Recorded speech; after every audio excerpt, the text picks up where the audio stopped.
Boa noite, galera, boa noite. E aí, todo mundo um pouquinho cansado aí do vestibular. Acho que, galera, vocês devem ter percebido aí durante a prova, né, que a prova foi uma prova um pouco cansativa, uma prova bastante conteudista. Na parte de Química, hoje nós vamos estar dando uma olhada em algumas questões que envolvem alguns assuntos que a gente trabalhou dentro de Química Orgânica, dentro do pré-vestibular. Nós vamos resolver aí os itens de número 134, 135 e 136. Só que não se preocupem, porque a prova de vocês, como agora é um sistema diferente, é uma prova personalizada, às vezes o item que eu estou resolvendo aqui para você não é o da sua prova. Então o que você vai ter que fazer? Você vai ter que acompanhar junto comigo. Então eu sempre vou ler o item para você, aí você acompanha e encontra na sua prova para que a gente possa resolver.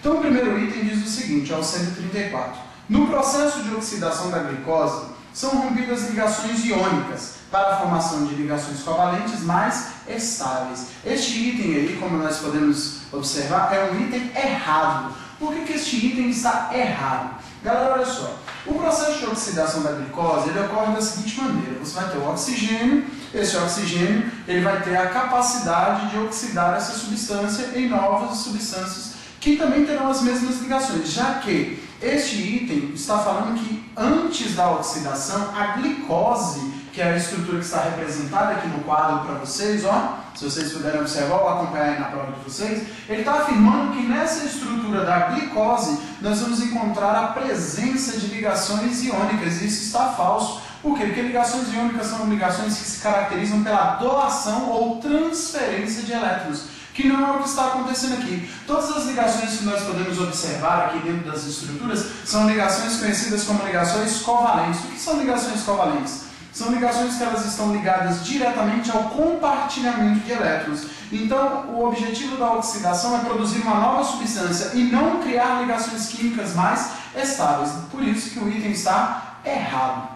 Já o item de número 135, ele vai falar de um assunto que ele está um pouquinho esquecido no ensino médio e até mesmo no pré-vestibular, mas a gente trabalhou isso aí. O que acontece? Nós trabalhamos a questão dos chamados centros quirais, que é o que ele faz a pergunta. Olha só, ele diz o seguinte no item de número 135 da minha prova, mas na prova de vocês provavelmente está com a numeração diferente.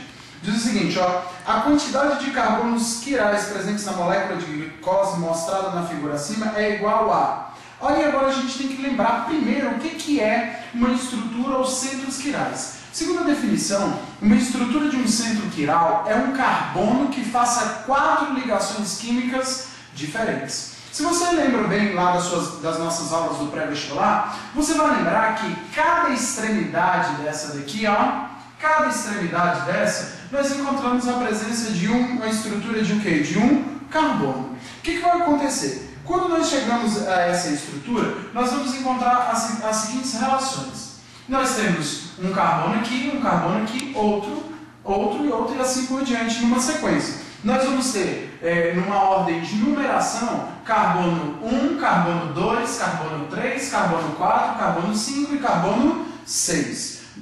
Esses carbonos, nós vamos ter que observar os tipos de ligantes que nós teremos nele. Ele só vai poder ser considerado centro quiral se ele tiver 4 ligantes diferentes. Olha só, se vocês puderem observar aqui comigo, o primeiro carbono, que seria o nosso carboninho que se encontra aqui, ele faz uma ligação dupla. Se ele faz uma ligação dupla, ele se liga ao mesmo elemento 2 vezes, então ele não tem ligantes diferentes, então não pode ser chamado de centro quiral. Já se você observar aqui, ó, esse carbono aqui vai ser chamado de centro quiral, porque ó, ele ligou a uma estrutura completamente diferente e aí a gente não pode analisar só o carbono que está do lado dele, não. A gente tem que analisar toda essa estrutura aqui, ó, porque tudo isso aqui se torna o seu ligante. Então, se você observar, ele tem um ligante que é diferente desse, e provavelmente nós teríamos um hidrogênio aqui para completar as valências dessa ligação.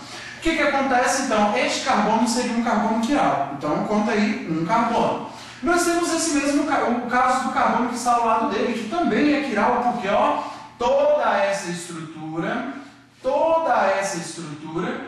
e essa é diferente dessa relação dos 4 ligantes. Então, já temos 2 carbonos ligados aí dentro da estrutura. Ou seja, já temos 2 carbonos quirais ou 2 centros quirais. Se você observar aqui agora, esse também aqui vai ser um centro quiral, porque ó, um ligante diferente, 2 ligantes diferentes, 3, 4 ligantes diferentes. Então nós já temos 3 carbonos o quê? Quirais. E por último, o quarto aqui também vai ser um carbono quiral, porque se você observar, ó, centro quiral, diferente esse ligante, diferente todo esse ligante e diferente o hidrogênio que a gente tem aqui. Então, como resposta dessa questão de marcar, ou seja, uma questão de múltipla escolha, nós vamos dizer que ela possui 4 centros quirais. Se ela possui 4 centros quirais, a alternativa que se encaixa é a letra B. Ok? E para a gente finalizar aí essa resolução, nós vamos para a questão de número 136. Na questão de número 136 diz o seguinte, para vocês acompanharem aí. Os açúcares são solúveis em água e se oxidam devido respectivamente à presença de suas moléculas nos chamados grupos funcionais. Aí ele faz a seguinte pergunta, quais são essas moléculas e quais são esses grupos funcionais? Gente, a estrutura é a mesma, a gente só vai ter que identificar. Galera, é muito fácil, olha só, se você observar, eu tenho a presença de 1, 2, 3, 4, 5 grupos conhecidos como grupos hidroxilas.